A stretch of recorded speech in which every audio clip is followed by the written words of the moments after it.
저는 오늘부터 8번에 걸쳐서 이 주기도문 강해라고 하는 말씀을 좀 드리려고 합니다. 오늘은 주기도문에 대한 전체적인 내용을 제가 설명을 하고 또 서론에 해당할 수 있는 기도의 대상이 되시는 하나님에 대해서 함께 말씀을 살펴보려고 합니다. 또 그에 앞서서 그러니까 주기도문 강해를 시작하기 전에 먼저 이 주기도문에 대해서 우리가 오해하고 있는 것이 있는데 그 오해하고 있는 것 두 가지를 제가 좀 짚어보려고 합니다. 제가 군에서 제대를 하고 신학교를 복학하면서 교육전도사 사역을 시작하게 되었습니다. 그러니까 신학교를 다니면서 교회학교를 사역하는 그런 일을 했습니다. 제가 부임을 하고 토요일 오후에 첫 번째로 학생부 예배를 인도하게 되었습니다. 전도사인 저는 설교만 하면 되고 학생부 임원 아이들이, 그러니까 그 당시 중고등부 아이들이 예배 사회, 기도, 광고, 또 2부 순서 이런 것들을 진행을 합니다. 제가 설교를 마친 후에 사회를 보던 그 학생부 학생회장 아이가 1부 예배를 마치고 2부 친교 순서가 있습니다. 이런 광고를 합니다. 그리고 그 광고 끝에 뭐라고 했는데 제가 순간적으로 뭐라고 한 그 한마디를 듣지 못했습니다. 그런데 그 말이 끝나자마자 그 학생회장이 광고 끝에 뭐라고 한마디가 했는데 그 말이 끝나자마자 예배를 드리던 아이들이 일제히 눈을 감고 고개를 숙이더니 굉장히 빠르게 뭔가를 소리를 냅니다. 하는 거예요. 한 10초 정도 걸린 것 같습니다. 그러더니 그 10초 정도 그 말이 끝나자마자 학생 아이들이 벌떡 일어나더니 동시에 일어나더니 빠르게 그때 2부 순서가 뭔지 그 순서를 막 준비를 하고 모두 열심히 그 2부 순서에 참여하는 것을 보았습니다. 제가 한 아이를 붙들고 물어봤습니다. 방금 예배 끝날 때 뭐라고 한 거니? 주기도문이요. 한 10초 동안. 그러니까 아이들 생각에는 그 당시 아이들이 이제 습관이 된 거죠.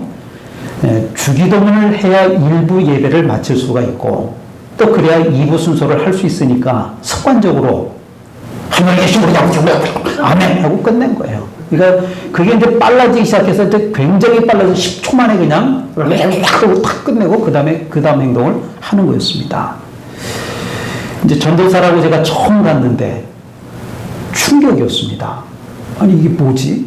저도 학생 시절을 보냈지만 그렇게는 안 해봤거든요. 그렇게 하는 거예요. 그래서 이 아이들한테 이 주기도문이 뭔지를 좀 가르쳐야 되겠다.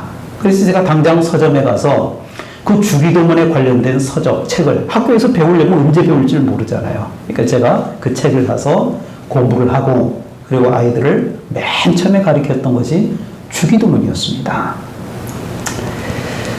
이 주기도문에 대해서 오해하고 있는 것 중에 하나가 예배를 마칠 때 주기도문으로 해야 된다라고 하는 생각입니다. 그러니까 예배를 마칠 때는 반드시 주기도문을 해야 된다. 이게 오해입니다. 요즘은 학력 수준도 높아졌고 또 이 교회 생활이라고 하는 것도 많이 알려져 있습니다. 그래서 처음 예수를 믿는 사람들도 교회에 와서 적응하는데 큰 어려움이 없습니다. 그런데 예전에는 아마 여기 나이 드신 분들은 예전에 오래전에 한 70년대 뭐 이럴 때는 예배를 어떻게 드려야 되는지 또 교회에 와서는 뭘 해야 되는지 이 모든 것이 낯설기만 합니다. 그 중에서도 가장 어려워하는 것 중에 하나가 기도를 어떻게 해야 되느냐라고 하는 문제였습니다. 어떤 할머니가 은혜를 받고 예수를 믿게 되었습니다. 기도를 하고 싶은데 어떻게 하는 것인지를 몰라서 그 목사님에게 기도하는 방법을 물어봤습니다. 목사님께서 자세하게 열심히 그 할머니에게 설명해 주었습니다. 그 설명 중에 하나가 그 목사님이 이렇게 말씀을 하시는 거예요. 주기도문을 매일 30번씩 암송하십시오. 그래서 이 할머니는 돌아가실 때까지 이 주기도문을 매일 30번씩 암송을 했답니다. 또 어떤 특별한 일이 생기면 어떨 때는 50번 암송하는 날도 있고, 또 굉장히 또 다급한 일이 생기면 100번을 암송하는 그런 날도 있었다고 합니다. 이런 비슷한 이야기들은 예전에 자주 있었던 사례들입니다. 그러니까 옛날 60년대, 70년대 뭐 그때까지만 해도 잘 모르니까 그러니까 주기도문을 뭐 하루에 몇 번씩 암송하십시오, 이런 얘기들이 참 많았습니다. 사실 그 당시 목사님들이 이 주기도문을 하루에 30번, 50번 뭐 주문을 외우듯이 외우라고 말씀하셨던 것은 아니었습니다. 그런데 이 불교라고 하는 종교에서 나무아미타불 이란 주문을 외우듯이 주기도문을 반복해서 암송을 하면 소원을 들어줄 것이다, 이렇게 믿은 겁니다. 그러니까 목사님들은 그렇게 가르친 것이 아닌데, 그러니까 그 기도가 중요한 기도이기 때문에 반복해서 해라, 이렇게 말씀을 드린 건데, 사람들이 생각할 때는 나무아미타불 이런 주문처럼 외웠던 겁니다. 제가 어렸을 때 저희 동네에는 그 이상한 일본 신흥 종교를 믿는 사람들이 있었습니다. 남묘 호랭개교라고 하는 종교입니다. 어린 시절에 그게 뭔가 했더니 남묘 호랭개교 이거를 하루에 3,000번 암송을 하면 어떤 소원이 이루어지고, 하루에 이걸 5,000번 외우면 어떤 게 이루어지고, 그래서 동네 그 친구 엄마가 그 집에 이제 친구 집에 놀러 가보면 그 방에 문을 닫고 뭐 주문을 외우는 소리가 나는 거예요. 남묘 호랭개교 몇 시간을 그냥 하고 있는 거예요. 소원이 이루어진다. 그래서 주기도문도 주문을 외우듯이 암송하는 것으로 오해하는 경우입니다. 주기도문에 대해서 오해하는 것 중에 또 하나는 바로 주문을 외우듯이 이 주기도문을 외우고 있다라고 하는 겁니다. 왜 이런 오해가 생겼을까요? 제가 유추를 해서, 이게 뭐 어디에 뭐 발표된 것이 아니고 제가 유추를 해서 한번 설명을 좀 해보겠습니다. 통상적으로 정규 예배에서 마지막 순서는 목사님들이 축도라고 하는 것을 합니다. 축도라고 하는 것은 축복 기도입니다. 축도의 근거는 고린도후서 13장 13절입니다. 주 예수 그리스도의 은혜와 하나님의 사랑과 성령님의 교통하심이 너희 무리와 함께 있을지어다. 그런데 이 축복권은 누가 할 수 있느냐? 목사 안수를 받은 목사님에게만 있다라고 하는 겁니다. 그런데 이 정규 예배를 드릴 때 만약에 목사님이 없고 안수받기 전인 전도사님이 예배를 인도하거나 또는 장로님이나 권사님 같은 평신도가 인도하는 경우가 있습니다. 축도를 할 수 없습니다. 그렇기 때문에 가장 완벽한 기도인 이 주기도문을 하게 된 것입니다. 그래서 축도를 대신해서 주기도문을 하는 경우가 왕왕 많습니다. 그런데 문제는 뭐가 문제일까요? 예배를 마칠 때 주기도문을 하는 것이 문제가 아닙니다. 주기도문이 예배를 마치기 위한 하나의 순서로 인식을 한다라고 하는 겁니다. 이 주기도문이라고 하는 것이 얼마나 대단한 것인지 거기에는 크게 관심을 두지 않습니다. 그저 예배를 끝내는, 예배를 마치는 하나의 순서 정도로만 생각하고 우리가 암송한다라고 하는 겁니다. 또 이런 경우도 있습니다. 믿는 사람들이 어떤 모임을 하든 마칠 때는 기도로 마무리를 합니다. 마침 기도라고 하는 것을 합니다. 그런데 그 모임 안에 목회자가 있거나 또는 장로님 같은 평신도 지도자가 있거나 또는 그렇지는 않아도 기도를 잘하는 어떤 사람이 있으면 문제가 되지 않는데 그렇지 않은 경우에는 난감합니다. 그러니까 마땅히 기도할 만한 사람이 없는 경우입니다. 그럴 때는 가장 완벽한 기도라고 할 수 있는 주기도문을 암송하면서 그 모임을 마무리하는 것이 가장 좋습니다. 그런데 문제는 다른 데 있습니다. 이 주기도문을 앞서도 말씀을 드렸듯이 마침용으로 인식을 한다라고 하는 겁니다. 그리고 이런 경우들이 종종 있습니다. 어떤 사람이 마침 기도를 했습니다. 그 목회자가 할 때도 있고 평신도가 할 때도 있습니다. 다 마쳤습니다. 그런데 뭔가 허전합니다. 기도를 했는데. 그래서 그 허전함을 달래기 위해서 우리가 뭘 하죠? 또 주기도문을 하면서 예배와 모임을 마치는 하나의 순서 정도로 생각하는 경우들이 왕왕 있다라고 하는 겁니다. 그 옛날 목사님들이 주기도문을 암송하라고 하는 것은 이 주기도문을 암송하게 되면 어떤 신통력이 나타나기 때문이 아닙니다. 주기도문 안에는 우리가 해야 될 모든 기도가 그 안에 다 들어있기 때문인 것입니다. 이 기도를 자주 하는 것이 좋습니다. 주기도문을 자주 하는 것이 좋습니다. 그래서 그 옛날 목사님들이 주기도문을 수시로 암송하라고 그렇게 가르쳤던 겁니다. 예배를 마칠 때마다 주기도문을 해도 되고 또 마침 기도를 했다 하더라도 주기도문을 해도 됩니다. 다른 중요한 것은 그 주기도문이 얼마나 대단한 기도인지 얼마나 중요한 내용들을 담고 있는지 인식하면서 우리가 기도를 해야 한다고 하는 겁니다. 그래서 이번 주부터 저는 주기도문 강의를 통해서 주기도문이 얼마나 위대한 기도인지를 우리가 함께 살펴보려고 합니다. 그렇다면 이 주기도문이라고 하는 것이 무엇일까요? 신앙생활을 하면서 가장 어려운 것이 기도라고 하는 분들이 참 많습니다. 인내함으로 기도 훈련을 하는 것이 중요합니다. 그런데 더 중요한 것이 있는데 어떻게 기도하느냐입니다.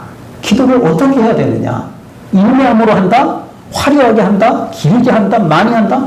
이게 중요하죠. 그런데 그것보다 더 중요한 것이 있는데 어떻게 기도를 하느냐라고 하는 겁니다.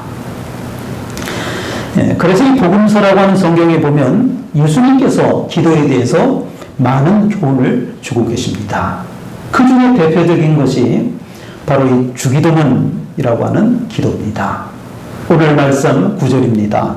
그러므로 너희는 이렇게 기도하라. 너희는 이렇게 기도하라. 뭐예요? 주님께서 기도를 어떻게 해야 되는지 우리에게 가르쳐 주시겠다라고 하는 겁니다. 그러면서 쭉 하시는 말씀이 뭐예요? 주기도문입니다. 기도의 가장 중요한 기초를 바로 이 주기도문을 통해서 우리에게 가르쳐 주신 것입니다. 그렇기 때문에 우리가 이 주기도문을 잘 이해하기만 하면 올바른 기도의 방향성을 우리가 잘 이해할 수 있게 되는 것입니다. 여러분, 주기도문은 마침 기도가 아닙니다. 주문을 외우는 것이 아닙니다. 그렇다고 해서 어떤 사람은 주기도문, 주님께서 하신 기도, 그렇게 하는 사람도 있습니다. 아닙니다. 너희는 이렇게 기도하라. 예수님께서 가르쳐 주신 기도라고 하는 뜻입니다. 이 주기도문의 구성을 보게 되면 짧지만 이 구성이 있습니다. 먼저 대상에 대한 분명한 호칭이 있습니다. 오늘 말씀입니다. 하늘에 계신 우리 아버지요. 그리고 나서 6가지 간구를 합니다. 중요한 것이 이 대목입니다. 6가지를 기도합니다. 앞에 3가지는 하나님께 대한 간구입니다. 하나님께 대한 간구입니다. 이름이 거룩히 여김을 받는 것, 나라가 임하는 것, 하나님의 뜻이 하늘에서 이루어진 것처럼 이 땅에서도 이루어지기를 원하는 것입니다. 뒤에 3가지는 인간 편에서의 간구입니다. 일용할 양식을 주실 것, 우리 죄를 사하여 주실 것, 시험에 들게 하지 말고 악에서 구하실 것입니다. 그리고 마지막은 성령 부분입니다. 나라와 권세와 영광이 아버지께 영원히 있사옵나이다. 우리의 간구가 이 6가지면 충분하다라고 하는 말씀입니다. 길게 하는 것이 중요한 것이 아닙니다. 인내하면서 하는 것이 중요한 것이 아닙니다. 이 6가지의 내용들을 담으라고 하는 것입니다. 최소한 이것만큼은 빼놓지 말고 기억하라. 이런 말씀입니다. 오늘은 첫 시간으로 제가 호칭에 대한 말씀을 잠깐 나누겠습니다. 우리가 기도하는 대상은 하나님이신데 하나님이 어떤 분이실까요? 오늘 말씀에 보니까 두 가지로 말씀합니다. 하늘에 계신, 그리고 우리 아버지. 하늘에 계신, 두 번째는 우리 아버지라고 하는 겁니다. 하늘에 계신 하나님이 단지 공간적으로 하늘에 계시다라고 하는 것만을 뜻하지 않습니다. 하늘에 계신 우리하고는 차원이 다르다. 하나님은 우리하고는 차원이 다르신 분이라고 하는 뜻입니다. 역대하 20장 6절 말씀입니다. 우리 조상들의 하나님 여호와여, 주는 하늘에서 하나님이 아니시니까 이방 사람들의 모든 나라를 다스리지 아니하시나이까. 하나님은 온 세상을 통치하시는 분이십니다. 요한계시록 8장 27절입니다. 하나님이 참으로 땅에 거하시리까. 하늘과 하늘들의 하늘이라도 주를 용납하지 못하겠거든. 하물며 내가 건축한 이 성전이오리까. 하늘이 높은 곳에 있고 어디에서든지 바라볼 수 있듯이 하나님은 온 땅에 충만하신 분이십니다. 시편 115편 3절입니다. 오직 우리 하나님은 하늘에 계셔서 원하시는 모든 것을 행하셨나이다. 하나님은 원하시는 모든 것을 행하시는 분이십니다. 우리가 기도를 드리는 대상이 바로 그런 분이십니다. 온 땅을 통치하시는 분, 온 땅에 충만하신 분, 원하시는 모든 것을 행하시는 분이십니다. 그런 분을 믿고 기도하라 우리에게 말씀해 주고 있습니다. 그런데 여러분, 여기서 끝이 난다라고 하면 그분께 어떻게 감히 기도할 수 있겠습니까? 더 놀라운 사실은 그분과 우리와의 관계입니다. 그분과 우리가 어떤 관계인지 아십니까? 우리 아버지요. 우리 아버지요. 하늘에 계신 그분은 뭐라고요? 우리 아버지. 하늘에 계신 그 하나님이 우리 아버지가 되신다라고 하는 사실입니다. 우리 아버지, 친밀감을 의미합니다. 옆집 아저씨를 부를 때는요, 조심스럽게 부릅니다. 아저씨. 그죠? 아저씨하고 불러요. 그런데 딸들이 아빠를 부를 때는 어떻게, 아빠! 앙칼지게 불러요. 아빠! 하고 불러요. 그죠? 예, 조심스럽게 부르지 않습니다. 그냥 자기 멋대로 부르는 거예요. 왜요? 사람에게 있어서 가장 친밀한 관계는 부모와 자식 간의 관계이기 때문에 그렇습니다.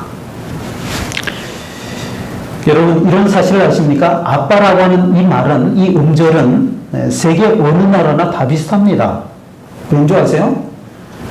아기들이 처음 입을 열고 말을 뱉을 때 입에서 툭 튀어나오는 음절이 어디나 아파. 이게 다 아빠예요. 그래서 어느 나라 말이든지 거의 비슷합니다. 아빠, 엄마. 이게 다 비슷해요. 예, 그냥 그 아빠를 의식하고 부르는 게 아니에요. 툭 튀어나오는 말이에요. 그래서 마가복음 14장 36절에 보니까 성경에도 그렇게 나오죠. 이르시되 아빠 아버지요. 아빠 아버지요. 예수님께서 하시는 말이에요. 아버지께서는 모든 것이 가능하오니 이 잔을 내게서 옮기시옵소서. 십자가를 앞두고 그 주님께서 하나님을 향해서 아빠라고 부르는 거예요. 아빠. 아빠. 아빠. 히브리의 천진만만한 아이들이 아버지를 부를 때 사용하는 그 언어가 아빠라고 하는 말이었습니다. 뭐 발음상으로는 아바 또는 세게 발음하는 아빠, 실제로는 아빠하고 중간 발음이라 그래요. 우리 성경이 때로는 아바라고 표현하기도 하고 아빠라고 표현하기도 합니다.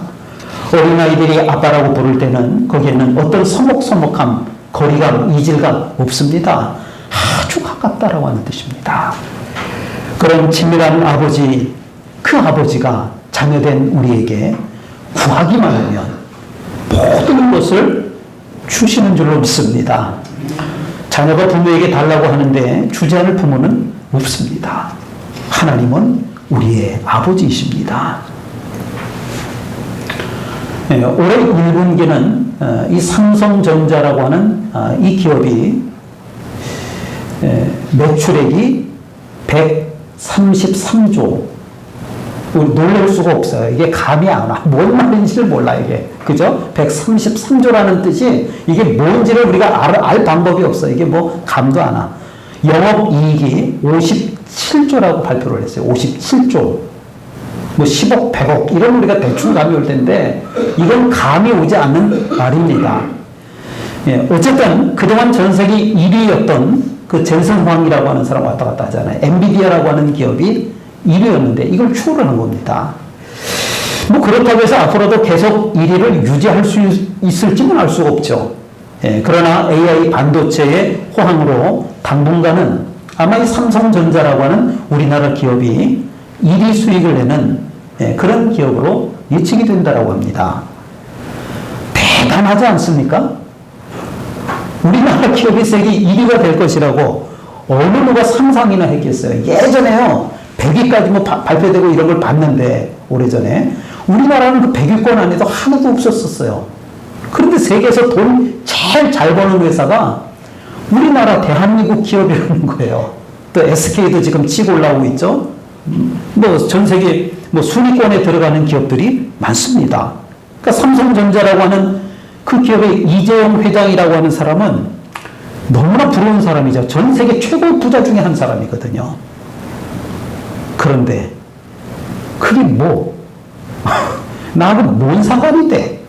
와, 대단하다, 부럽다. 그러면서도 우리가 그냥 뉴스 보고 그냥 시큰둥하지 않습니까? 그죠? 시큰둥하죠. 그거 가지고 뭐 지금까지 한 번 하고 계시는 분이 있어요? 막 지난주에 발표가 됐는데 뭐 지금도 막 그것만 되고 막 가슴이 벅차고 막 가슴이 두근두근 그런 사람 있어요? 없어요. 그냥 시큰둥해요. 야, 대단하다고 많은 거예요. 왜 그런 줄 아세요? 나하고 이재용 회장은요, 아무런 관계가 없기 때문이에요. 나하고 삼성전자는요, 아무런 상관이 없기 때문이에요. 그 사람들이 뭐 133조가 뭔 말인지 모르지만 뭐 대단한 것 같지만 나하고 상관이 없잖아요. 그죠? 그런데 그 삼성전자의 반도체 관련 직원들은요, 흥분을 할까요, 안 할까요? 이미 6억씩 받았잖아요. 6억. 성과금으로 6억씩. 그 작은 돈이에요, 6억이. 한 번 받고 마는 게 아니야. 또 받아, 이 사람들. 월급도 굉장히 많은 데다가 그 사람들은 흥분을 하겠죠. 이재용 회장이라고 하는 사람이 그 사람이 아니고 나였으면, 우리 할아버지가 이병철이야. 우리 아버지가 이건이야. 그러면 제가 어떻겠어요? 흥분이 되겠어요, 안 되겠어요? 이야, 이거는 뭐 상황이 달라지는 거예요, 상황이. 제가 뭐 여기 있겠어요? 제가 이병철의 손자면, 이건희가 우리 아버지였다라고 하면, 그럴 리가요. 그게 얼마나 기쁘고 흥분이 되겠느냐, 이거야. 하나님이 나의 아버지가 아니시라면, 그분의 전지전능은 나하고 관련이 있어요, 없어요? 없어요. 아무런 관련이. 그냥 시큰둥해. 하나님 그냥 하나님 뭐 대단한가 보다. 그러고 마는 거지 뭐. 나하고 뭘 관련이 있어. 그러나 그분은 전지전능하실 뿐만 아니라 내 아버지가 되신다라고 하는 사실입니다. 이것이 우리를 흥분시키는 것입니다.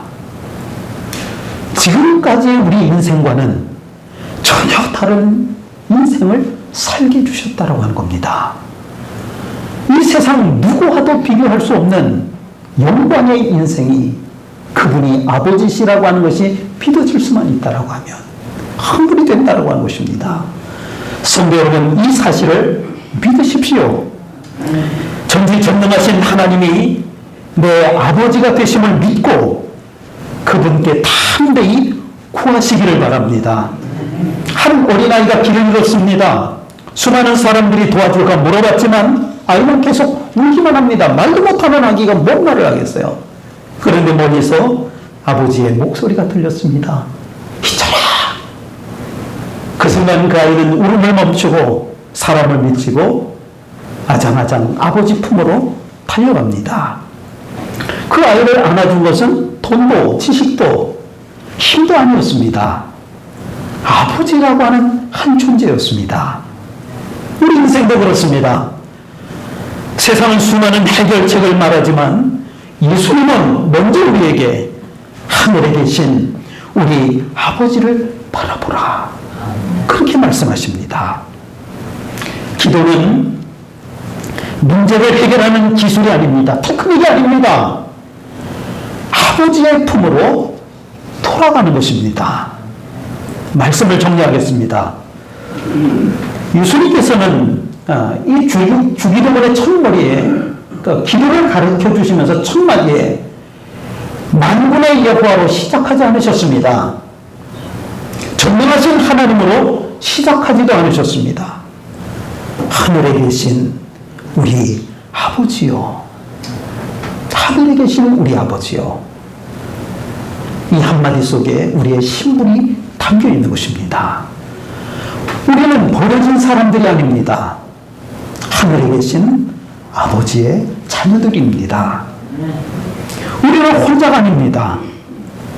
우리 아버지요, 우리라고 하는 하나님의 가족들인 줄로 믿습니다.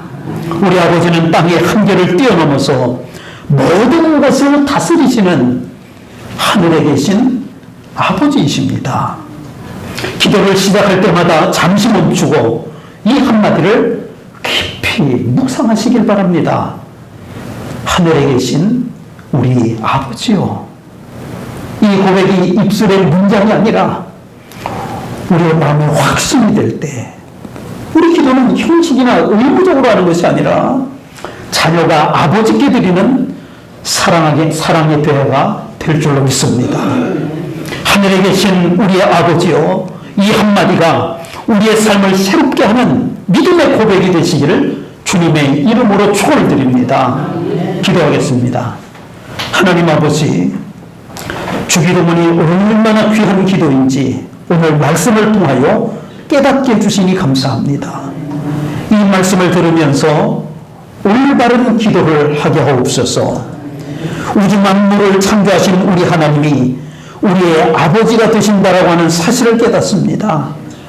주기도문의 기도의 내용을 배워서 기도할 때 그 친밀한 아버지께 구하기만 하면 모든 것을 들어주심을 믿고 기도하게 하여 주옵소서. 예수님의 이름으로 기도하옵나이다. 아멘.